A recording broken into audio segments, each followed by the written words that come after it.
Assalomu alaykum, mani qadrli o'quvchilarim, YouTube sahifam, obunachilar, kuzatuvchilarim. Bugun sizlar uchun men juda ham muhim bo'lgan 6 ta formulani taqdim etaman. Ana shu formulalar ichidan 6-si bu eng muhimi hisoblanadi.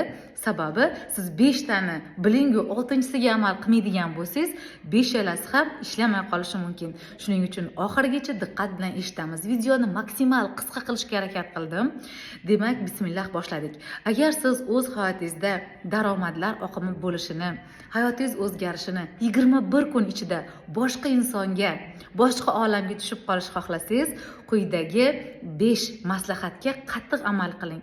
Birinchisi, o'zingizni sevishni o'rganing. Bu qanday bo'ladi? O'zini sevish bu o'zini eshita olish degani. Agar siz o'zingizni eshitmasangiz, boshqalar ham sizni eshitmaydi. O'zingizni eshitish uchun nima qilasiz? Bir har kuni uyg'onganingizda yoki obedga kun davomida kamida 5 marotaba men nimani his qilyapman degan so'raysiz o'zingizdan. Shukur his qilyapmanmi? Noshukurlik nima? Men hozirgi holatimdan rozimanmi yoki norozimanmi? Buni so'rab o'zingizdan plus minus qilasiz. Qani kun davomida rozilik ko'pmi? Norozilik ko'pmi? Agar rozilik ko'p bo'lsa, bu ura. Birta bo'lsa ham norozilik bo'ladigan bo'lsa, biling shu urug'ni ekayotgan bo'lasiz. Buni ustida ishlash kerak.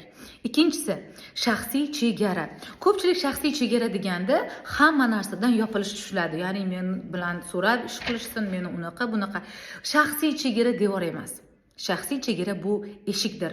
Ya'ni siz munosabat qurayotgan vaqtingizda vaziyatni, o'z hissiyotlaringizni gaplashib, yana aytaman, kommunikativ aloqa, gaplashish orqali men uni his qildim, men buni xohlayapman, menga mana bu eshikni tiqillatmay kirganing ma'qul bo'lmadi, meni kiyimimni so'ramasdan kiyganing ma'qul bo'lmadi, men bugun mana bu ovqatni yemoqchi edim.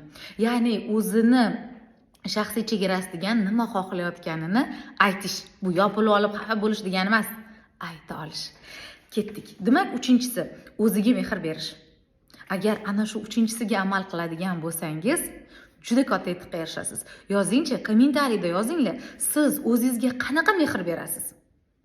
Yozing, qanaqa mehr berasiz o'zingizga kun davomida yoki oylar davomida, yillar davomida o'zingizga mehr berasizmi? Ko'pchilik farzandiga, turmush o'rtog'iga, oilaga, ishga, kerak bo'lsa o'zini kiyimlariga mehr beradi. O'zingizgachi qachon o'zingizga oxirgi marta mehr berdingiz? Buni qanday qilishni bilmayotgan bo'lsangiz, bilmayman deb yoza qoling kommentariyda, men o'rgataman, yozdingizki o'rgataman. Ketdik. O'ziga mehr berish, o'ziga sevgi berish bu ayta olish. Men seni xatolaring bilan yaxshi ko'raman. Sababi sen Allohning yaratgan mo'jizasisan. Men seni boringcha qabul qilaman. Ya'ni bu gapni inson o'ziga aytadi. Va nima xohlayapsan hozir? Kofe ichging kelyaptimi? Charchadingmi? O'tir, kofe ichib olamiz. Boshing og'ridimi? O'tirib birpas dam olib olamiz. Nima xohlayotganingizni yana bir marta o'zingizdan so'rab, seni yaxshi ko'rishimni nima qilsam his qilasan deng. Dam olging kelyaptimi? Mayli. Kitob o'qiymizmi? Mayli. Yoki nimadir gapni kimdir bilan ochiq gaplashib olmoqchimisan? Mayli, gaplashib ol.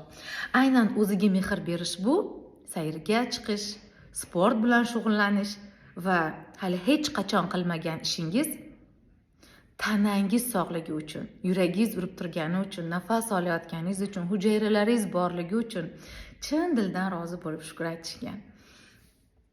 Endi 4-punktga kelamiz. Bu majburiy qizlar, busiz bo'lmaydi. Kitob o'qish kerak. Agar biz har kuni kitob o'qisak, yangilanib borar ekanmiz, yangi hujayralar paydo bo'lar ekan, ongimizda maqsadlar qo'ygimiz kelib qolar ekan, orzu qo'yar ekanmiz. Ba'zilar aytadi, ustozim orzu qila olmay qoldim, orzuyim tugab qoldi, negativga kirib ketdim, dars qilgim kelmay qoldi. Kitoblarni ko'rinadigan joyga qo'yingki, dars qilgingiz kelsin. Har kuni o'zingizni agar chindan yaxshi ko'rsangiz, sevsangiz, boshida majburlang. Mayli, majburlang o'zingizni ilm olishga. O'qiysan deng. Bugun bir varaq o'qiymiz, ertaga 15 bet. Keyingi oyga borsangiz, bitta kitob tugatib qo'ygan bo'lasiz. Mana o'zingizdan faxrlanish, mana o'zingizni yaxshi ko'rish. Endi albatta 5-punktga e'tibor bering. Har kuni ertalab uyg'onganingizda shukr aytib uyg'onish. Alhamdulillah uyg'ondim. Nimadir shovqin eshitsangiz ham, nimadir haligi yomon narsa eshitsangiz ham, Xudoga shukr, quloqim eshityapti-yu. Uyg'onganingizdan keyin 1 soatni, kami 1 soat yoki 30 daqiqani Faqat shukurga qarating. Hamma narsaga, nima voqea eshitsangiz ham alhamdulillah yaxshilikka. Xudoga shukur.